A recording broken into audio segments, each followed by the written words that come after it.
ଆଜି ଆମେ ଗୋଟେ ବହୁତ ମଜେଦାର କାହାଣୀ ବିଷୟରେ କଥା ହେବା। ଭାରତୀୟ ସଙ୍ଗୀତ ଜଗତର ଜଣେ ପ୍ରଖ୍ୟାତ ନାଁ ଜାକିର ହୁସେନଙ୍କ ସହିତ ଏହା ଜଡ଼ିତ।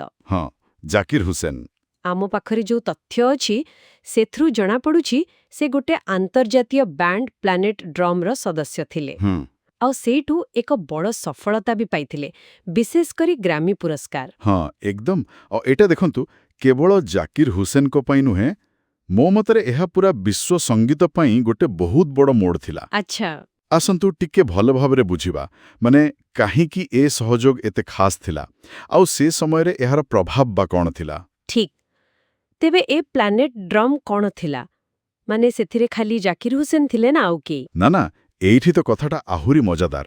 ଦେଖନ୍ତୁ, ପ୍ଲାନେଟ୍ ଡ୍ରମ୍ ଗୋଟେ ପ୍ରକାରର ଆପଣ କହିପାରିବେ ସୁପର ଗ୍ରୁପ୍ ଥିଲା। ଓହୋ। ହଁ, ଜାକିର ହୁସେନ ତ ଥିଲେ, ତାଙ୍କ ସାଙ୍ଗରେ ଗ୍ରେଟଫୁଲ୍ ଡେଡ୍ର ମିକି ହାର୍ଟ। ଆଚ୍ଛା, ମିକି ହାର୍ଟ। ହଁ, ଆଉ ନାଇଜେରିଆରୁ ସିଖିରୁ ଆଡେପୁଜୁ, ଆଉ ପୁଏର୍ତୋ ରିକୋରୁ ଜିଓଭାନି ହିଡାଲଗୋ, ସମସ୍ତେ ନିଜ ନିଜ କ୍ଷେତ୍ରରେ ମାହିର ପର୍କ୍ୟୁସନିଷ୍ଟ। ବାଃ, ମାନେ ପୁରା ବିଶ୍ୱରୁ କଳାକାର ଏକାଠି। ଏକଦମ ଗୋଟେ ପ୍ରକୃତ ସାଂସ୍କୃତିକ ମିଳନ କହିଲେ ଚଲେ। ବହୁତ ବଢ଼ିଆ। ତାହେଲେ ଏମାନଙ୍କର ଯେଉଁ ପ୍ରଥମ ଆଲବମ୍, ଯାହାର ନାଁ ବି ଥିଲା ପ୍ଲାନେଟ୍ ଡ୍ରମ୍, ସେଇଟା ହିଁ ବୋଧେ ଇତିହାସ କରିଥିଲା ନା? ବିଲକୁଲ। 1992 ମସିହାରେ ସେଇ ଆଲବମଟା ଗୋଟେ ବଡ଼ ଘଟଣା ଥିଲା। ଆଉ କଥା ହେଉଛି, ସେଇ ବର୍ଷ ଗ୍ରାମୀ ପୁରସ୍କାରରେ ଗୋଟେ ପୁରା ନୂଆ କ୍ୟାଟେଗୋରୀ ଆରମ୍ଭ ହେଲା। କୋଉ କ୍ୟାଟେଗୋରୀ? ଶ୍ରେଷ୍ଠ ବିଶ୍ୱ ସଙ୍ଗୀତ ଆଲବମ୍ ବା ବେଷ୍ଟ ୱାର୍ଲ୍ଡ ମ୍ୟୁଜିକ୍ ଆଲବମ୍। ଓ।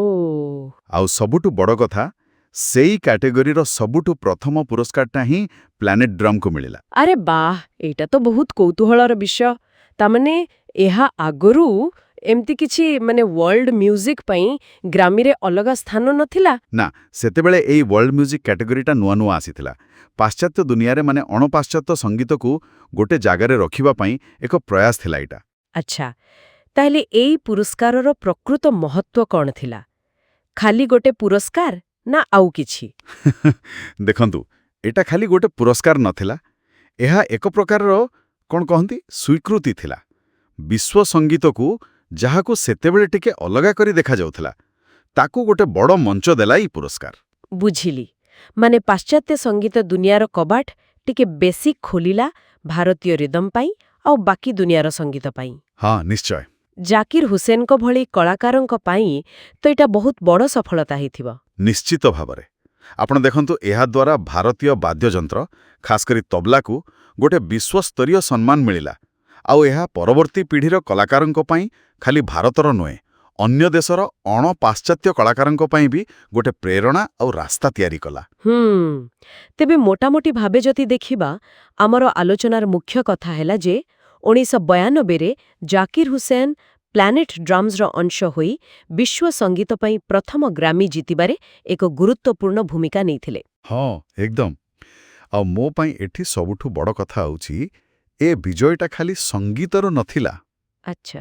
ଏଇଟା ଥିଲା ସଂସ୍କୃତିର ମିଳନର ବିଜୟ।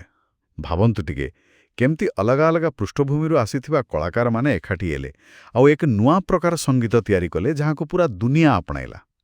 ସତ କଥା। ଏହା ଆଉ ଗୋଟେ ଗୁରୁତ୍ୱପୂର୍ଣ୍ଣ ପ୍ରଶ୍ନ ବି ଆଣୁଛି ମନକୁ। କେଉଁ ପ୍ରଶ୍ନ? ଟିକେ ଚିନ୍ତା କରିବାର କଥା। ଏ ଯେଉଁ ପ୍ରଥମ ସ୍ୱୀକୃତି ମିଳିଲା, ଏହା ପରବର୍ତ୍ତୀ ସମୟରେ ୱାର୍ଲ୍ଡ ମ୍ୟୁଜିକ୍ର ବିକାଶକୁ କେତେ ମାତ୍ରାରେ ପ୍ରଭାବିତ କଲା, ଆଉ ଏହା ଭବିଷ୍ୟତରେ ଏମିତି ଆନ୍ତଃସାଂସ୍କୃତିକ ସଙ୍ଗୀତ ପ୍ରକଳ୍ପ ପାଇଁ କେମିତି ବାଟ ଖୋଲିଥାଇପାରେ, ଏଇଟା ଭାବିବା କଥା।